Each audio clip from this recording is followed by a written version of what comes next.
Hey friends, today we're talking about what fasting looks like in our modern world, when life feels like it's all spiraling out of control and it looks nothing like it did in biblical times. So if you've ever felt like fasting wasn't quite for you because your life or your health just felt too complicated, well, this episode is for you. This is episode 4 in our January mini-series on fasting, and over the next few minutes, we're going to explore how fasting can still be worked into our modern lives with real purpose and powerful results. So let's dive in. Welcome back to the Sunshine Café. I'm Lisa Roers, your host, and hey, thanks for joining me today. I'm here just to pour some positive back into your day with practical tips and stories to encourage and inspire. So let's dive in. Hello, friends, and welcome back to the Sunshine Café. I'm Lisa Roers, your host, and today we're continuing that conversation about fasting. In this episode, I'm going to unpack 3 realities of this ancient practice and how it works in our modern world. Number 1, the true biblical heart of fasting. Number 2, how modern life has changed the way we fast. And number 3, really what does fasting look like today? And just a quick note before I dive in, if fasting is something that you're feeling a little curious about, I have opened a priority waitlist for the Fasting Way experience, and I'm going to share with you more about that at the end of this episode. So the reason I wanted to cover the topic of this modern world fasting today is because I think a lot of Christians are familiar with fasting from Scripture, but we're not always sure if there's a place for it in modern culture. Well, I just want to reassure you before we get too much further that there is a lot of power, possibility, and even peace to be found through fasting, even in our busy modern lives. In fact, there may be even a stronger argument for fasting today than there was in biblical times. I'll come back to that in just a few minutes, but first, let's start with the heart of fasting, the real core purpose behind it all. Because fasting, whether then or now, always has been, always will be, and should be about the intention of our heart. It's not about the perfect execution of some prescribed plan. It's not about performance. It's about intention. Fasting invites us to pay attention to our mindset and the posture of our heart. Because God knows us, He knows exactly what we're doing, even when we're not fully aware of it ourselves. So if we're entering a fast for personal gain, God knows. If we're seeking spiritual growth, He knows. And if we're coming to Him humbly, asking for guidance and direction or some kind of divine intervention, He knows that too. Because of that, executing a fast perfectly matters far less than honestly asking ourselves why we're entering into that fast in the first place. And that kind of honesty can actually take some time. So go ahead, give yourself some time. Allow yourself some space to prayerfully consider why fasting is on your heart right now. There are many, many good reasons for people to fast, but what God might be inviting you into in this season, well, that's something only you can answer, and only something you can discern through time and prayer with God. Again, how you fast matters much less than why you fast. So let me give you a quick example to show you what I mean. Let's say, for example, my son shovels the driveway and he does it perfectly. And later I find out he did it simply because, well, it snowed 10 inches, couldn't get his car out of the driveway, and he wanted to go see friends. Well, I'd really be grateful for the work. I definitely appreciate that he did the shoveling and that I didn't have to. But if I was the one that had an appointment, or he knew I needed to go somewhere, and he chose to go out into the winter and shovel that driveway for me, now that has a much different feeling about it. There's a different posture. There's humility and selflessness. That act of service makes it far more powerful and more meaningful to me because it wasn't done for him. I think that's kind of similar with our God. He sees the intention of our heart. And that's the one reason I believe there is no single right way to fast. Scripture doesn't prescribe a precise formula. Instead, it speaks about the intention of our heart or the posture of our heart and what we're thinking as we move into a fast. You know, Isaiah 58 is a great chapter to learn about how God describes the posture of what our heart should be, what kind of fast God desires. But it doesn't outline exactly how fasting should be done. And I think that's actually freeing and really beautiful because over these past 2,000 years, well, life has changed in countless ways, bringing with it a lot of new considerations. And that leads me right to my next point. Modern life really has changed the practice of fasting. In my conversations with clients or friends or family, when we're talking about fasting, there's almost always a bit of confusion and typically some hesitation. And a lot of that comes from the fear or the stress around that idea of restricting food. Some people just really like food. I mean, put me on that list. Others actually really have some physical symptoms and they just don't feel good when their blood sugars are low and they haven't eaten. But modern fasting does not have to be about restricting food. Our modern world has absolutely changed how we fast. And that makes a lot of sense because life today looks very different than it did in biblical times. But is it really all that different? In some ways, it feels very different. We have a lot more conveniences, for example, and certainly a lot more distractions. We're constantly bombarded with noise and advertisement and marketing and technology screens and scrolling and a wall of constant stimulation with coffee shops on every corner and food, or at least food products, everywhere we turn. And there are 1,000 different things pulling us in different directions every single day. And that alone can feel really overwhelming.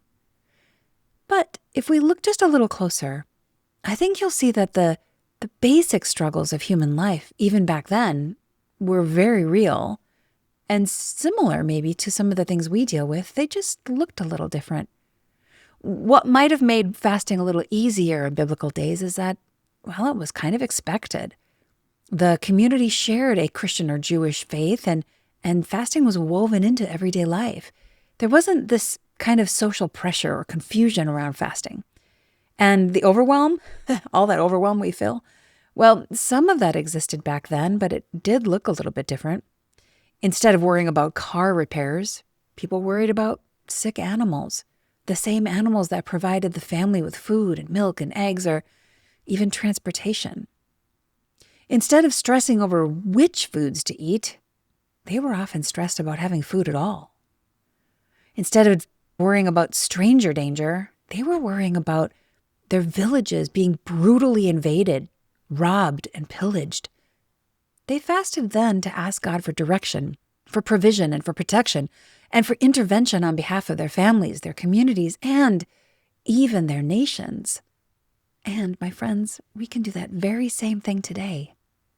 In fact, one country's leader has employed this very tactic with great success in recent years. In 2015, El Salvador had one of the most violent homicide rates in the world, over 106 murders per 100,000 people.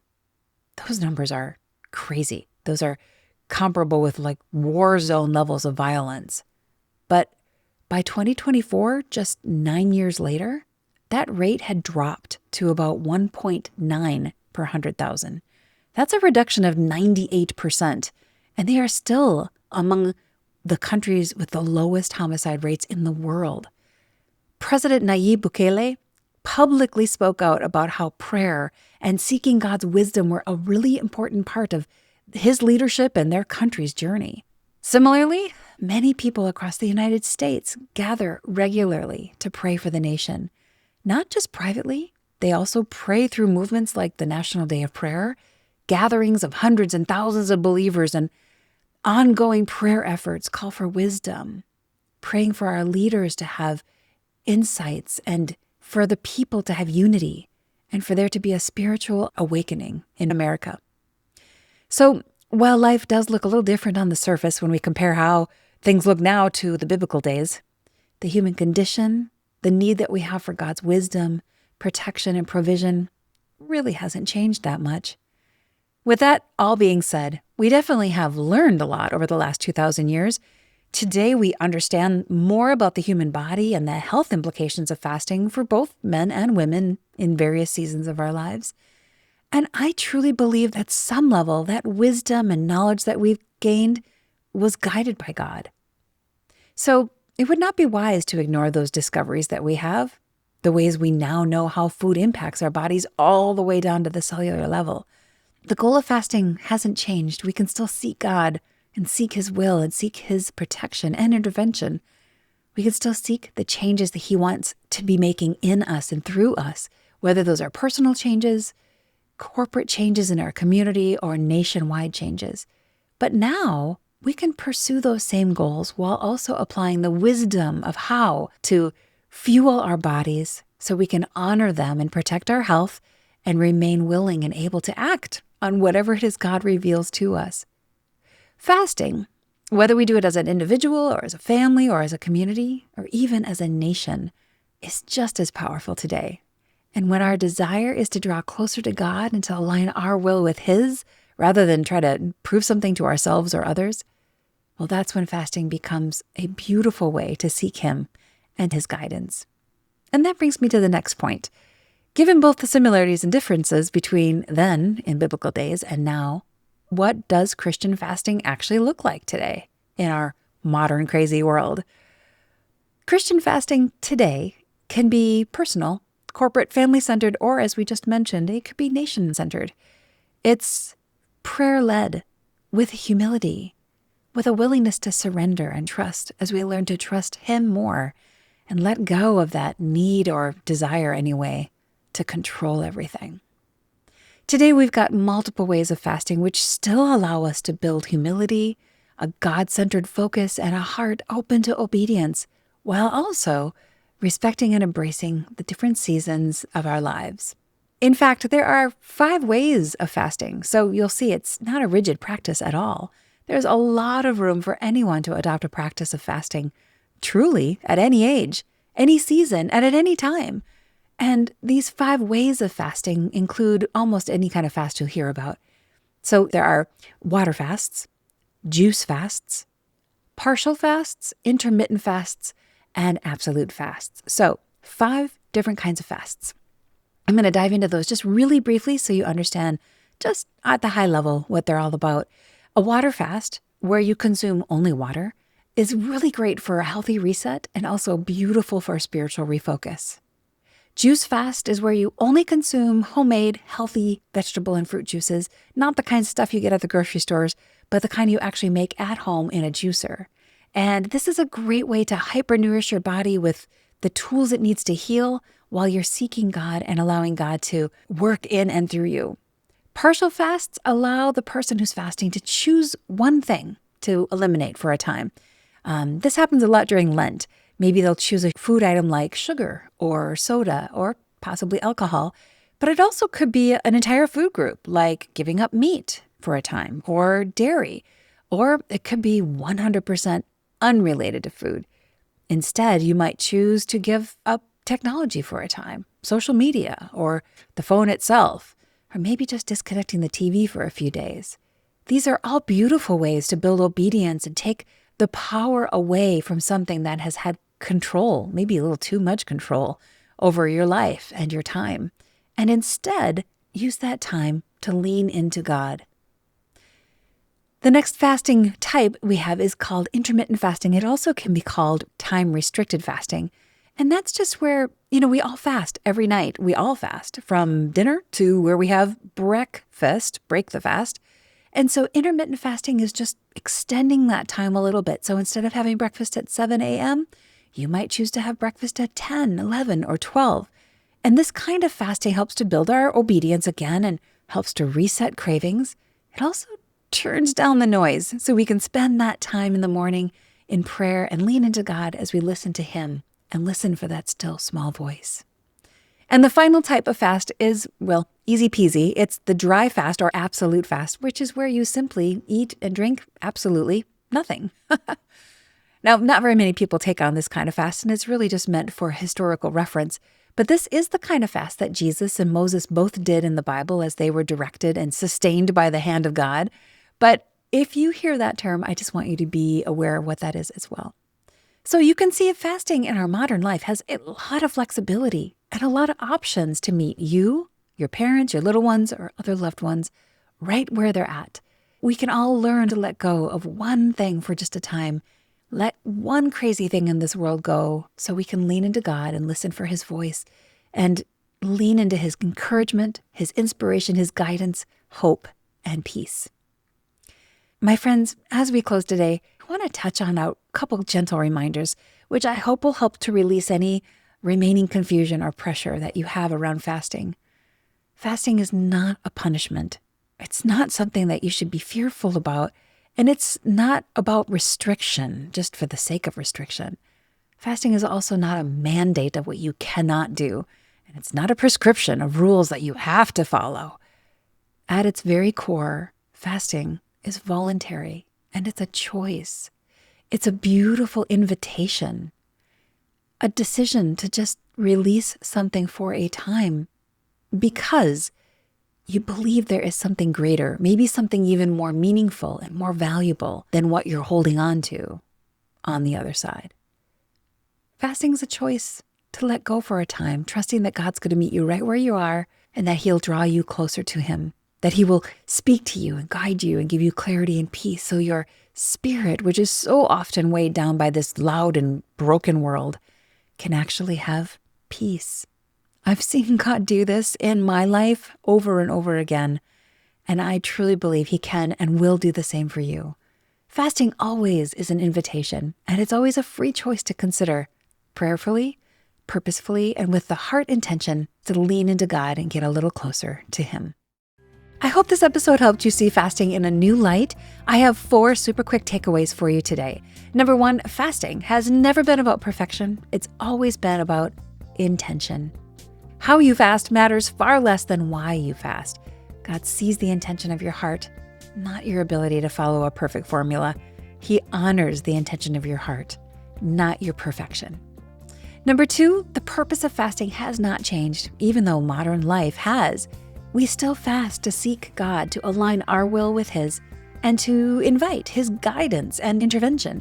But today, we can also do so with wisdom and grace and an understanding of how to make great choices for the health of our bodies and for the seasons of our lives.